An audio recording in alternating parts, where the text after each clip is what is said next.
नमस्कार, मैं प्रवेश गौतम। आप सबका स्वागत है पॉलिटिक्स टू द पॉइंट में। भारतीय जनता पार्टी का सदस्यता अभियान का दूसरा चरण पूरा होते ही भाजपा में फिर से अध्यक्ष की तलाश शुरू हो जाएगी। उम्मीद जताई जा रही है कि पहले राष्ट्रीय अध्यक्ष और फिर बाद में प्रदेश अध्यक्ष की नियुक्ति की जाएगी। ऐसे में मध्य प्रदेश की राजनीति में फिर से गुड़ा भाग शुरू होने वाले हैं। भाजपा से जुड़े सूत्रों अनुसार इस बार पार्टी के लिए प्रदेश अध्यक्ष बनाना आसान नहीं दिख रहा है। इसका कारण है वरिष्ठ और कनिष्ठ के बीच में उत्पन्न असंतुलन और असमानता। मोहन यादव को मुख्यमंत्री बनाकर आला कमान ने यह संकेत पहले ही दे दिए हैं कि किसी को भी कहीं से भी कुछ भी बनाया जा सकता है। यहां वरिष्ठता अब मायने नहीं रखती। ऐसे में कई वरिष्ठ अपने भविष्य को लेकर असमंजस में हैं, तो वहीं कई कनिष्ठ नेता अपनी ताजपोशी की उम्मीद जगाए बैठे हैं। पार्टी से जुड़े सूत्रों की माने तो भाजपा आला कमान ने कुछ दिन पहले ही मध्य प्रदेश के 3 दिग्गजों से अध्यक्ष के लिए एक-एक नाम मांगे थे। इनमें मुख्यमंत्री मोहन यादव, पूर्व मुख्यमंत्री और वर्तमान केंद्रीय कृषि मंत्री शिवराज सिंह चौहान और वर्तमान प्रदेश अध्यक्ष वी.डी. शर्मा शामिल हैं। चौंकिए मत, बाकी दिग्गजों से भी संभवतः पार्टी जल्दी ही नाम मांगेगी। यानी जिनसे नाम मांगा गया उनका प्रदेश अध्यक्ष बनना मुश्किल लग रहा है, यानी शायद उनका नाम कट गया उस लिस्ट से। बहरहाल एक नाम देने की स्थिति में तीनों नेता संभवतः असहज हुए होंगे। स्वाभाविक है, इतने समर्थक हैं, एक का नाम चुनना मुश्किल है। पार्टी सूत्रों अनुसार पार्टी के अंदर यह चर्चा है कि शिवराज सिंह चौहान ने भोपाल सांसद आलोक शर्मा का नाम आगे बढ़ाया है, तो वहीं वी.डी. शर्मा ने भगवान दास सबनानी का नाम आगे बढ़ाया है, जबकि मोहन यादव ने अभी तक चुप्पी साध रखी है। शायद संतुलित जवाब देने के मूड में है वो।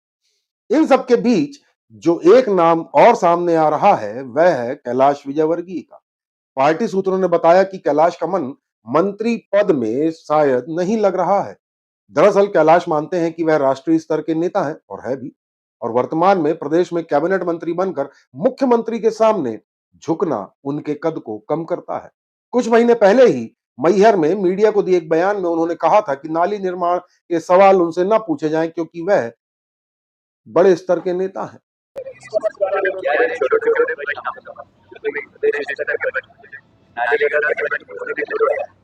कैलाश के पास नगरीय निकाय वाला मंत्रालय है, यानी छोटे छोटे नगरीय निकाय, नगर पालिका, नगर परिषद वगैरह। इस विभाग में ज्यादातर वही काम आते हैं कार्यकर्ताओं के जो नदी सॉरी जो नाली, नाला, पुलिया, छोटी सड़क, बिजली के खंभे, लाइट आदि से संबंधित होते हैं। कार्यकर्ता ये डिमांड लेके मंत्री के पास जाता है। कार्यकर्ताओं द्वारा पार्षद व सीएमओ आदि संबंधित शिकायतें भी इन्हीं के पास जाती हैं। ऐसे में कैलाश जी कुछ असहज होते दिख रहे हैं। यह तो सबको पता है कि कैलाश जी राष्ट्रीय महासचिव रहे हैं। केंद्रीय राजनीति में 10 साल रहने के बाद छोटे छोटे शहरों, तहसीलों से जुड़ी छोटी छोटी समस्याओं को सुलझाने में शायद उनका मन नहीं लग रहा है। स्वाभाविक बात है। इसलिए कैलाश विजयवर्गीय की नजर अब प्रदेश अध्यक्ष की कुर्सी पर है।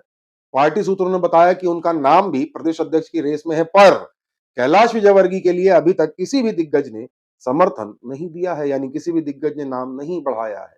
इसके अलावा मोहन यादव और कैलाश विजयवर्गीय एक ही क्षेत्र यानी मालवा से आते हैं। जगदीश देवड़ा जो उप मुख्यमंत्री हैं वह भी मालवा क्षेत्र से आते हैं। ऐसे में मालवा से प्रदेश अध्यक्ष बनने की उम्मीद ना के बराबर दिख रही है। क्षेत्रीय संतुलन ध्यान रखिए।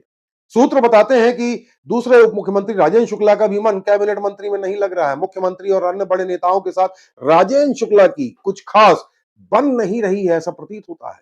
शायद इसलिए शुक्ला संगठन में अपना हाथ आजमाना चाहते हैं, पर इनके नाम का समर्थन भी अभी तक किसी दिग्गज ने खुलकर नहीं दिया, ऐसा सूत्रों का कहना है। हालांकि राजेंद्र शुक्ला दिल्ली में अपने संपर्कों को बढ़ाने में लगे हुए हैं, यानी पैराशूट के थ्रू शायद प्रदेश अध्यक्ष की कुर्सी। बहरहाल वहीं प्रदेश की राजनीति में चंबल एक अलग पावर सेंटर बनकर सामने आया, जहां नरेंद्र सिंह तोमर और ज्योतिरादित्य सिंधिया जैसे बड़े नेता बैठे हैं। वर्तमान में सिंधिया तोमर से ज्यादा शक्तिशाली प्रतीत हो रहे हैं। सूत्र बताते हैं कि सिंधिया के समर्थक के नाम पर तोमर असहमति व्यक्त कर सकते हैं, तो वहीं तोमर के समर्थक के नाम पर सिंधिया असहमति व्यक्त कर सकते हैं।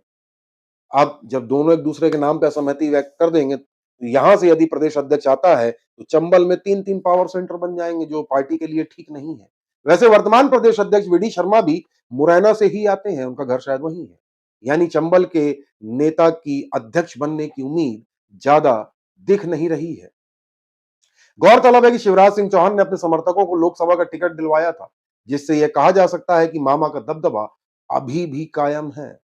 वहीं जो लोग कहते थे कि मामा की प्रदेश में वापसी संभव नहीं है, उनके मुंह भी अब बंद हो चुके हैं।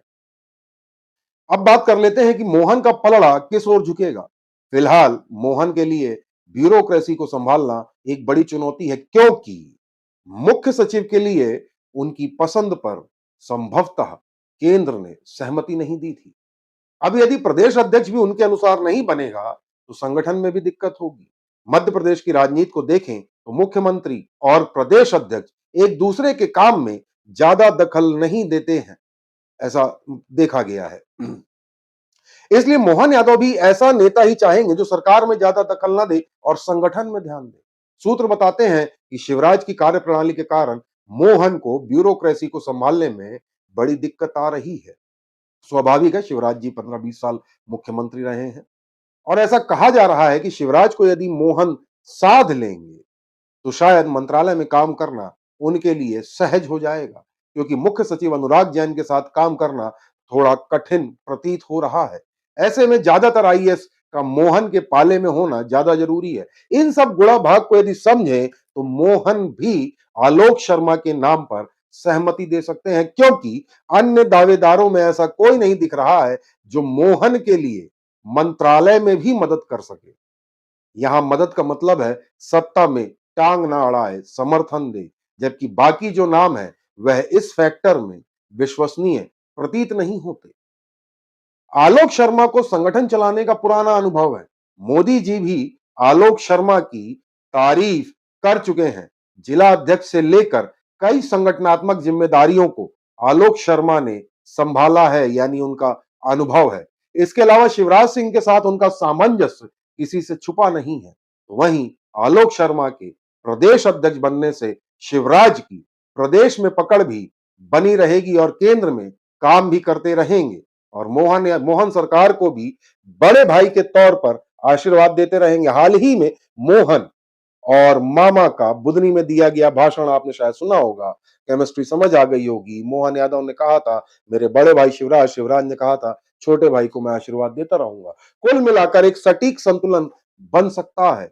इसके अलावा एक और बात जो महत्वपूर्ण है वह यह है कि संघ किसको समर्थन देगा। वर्तमान हालातों को देखते हुए संघ शिवराज के साथ जा सकता है, क्योंकि वीडी की अमित शाह से करीबी संघ को शायद पसंद ना आए और कैलाश तो पहले से ही मोदी और शाह के पसंदीदा रहे हैं। ऐसे में यह माना जा रहा है संघ यह नहीं चाहेगा कि ऐसा माना जा रहा है कि मोदी और शाह के करीबी मध्य प्रदेश में अध्यक्ष बने।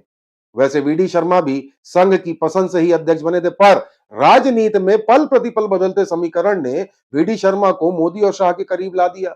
शिवराज के सुझाए नाम पर मोदी और शाह भी सहमत हो सकते हैं। हालांकि आलोक शर्मा के नाम पर अन्य दिग्गज क्या कहेंगे यह तो वक्त ही बताएगा।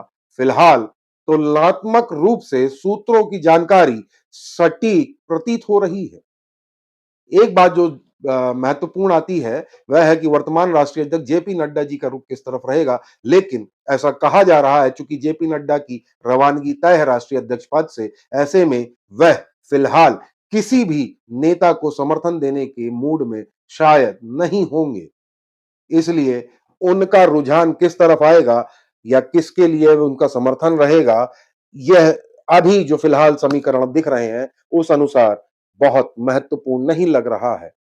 वहीं भगवान दास सबनानी जी वीडी शर्मा की करीबी सबको पता है और नो डाउट भगवान दास सबनानी जी ने संगठन में अच्छा काम किया है, संभावनाएं उनकी भी बन सकती हैं, पर सत्ता में संतुलन के लिए भगवान दास सबनानी शायद मोहन के काम के ना हो, शायद बात कर रहा हूं। बहरहाल हमारा प्रयास आपको कैसा लगा जरूर बताइएगा। Politics to the point, like share subscribe करना बिल्कुल ना भूलें। बहुत बहुत धन्यवाद।